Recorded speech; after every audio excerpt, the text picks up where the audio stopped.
Reject and ignore Health Minister's response to opposition MP candidate's call for his resignation over maternal mortality spike.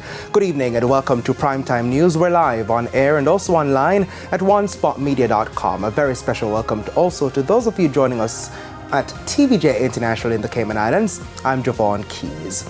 Also this evening, Prime Minister promises increased security in schools following viral video of physical altercation between policewoman and student's mother on school compound. And Crossroads Market gets major upgrade. There's also Saturday Sports Special and weather in this newscast, so please stay with us. I'll have the news in detail right after the break.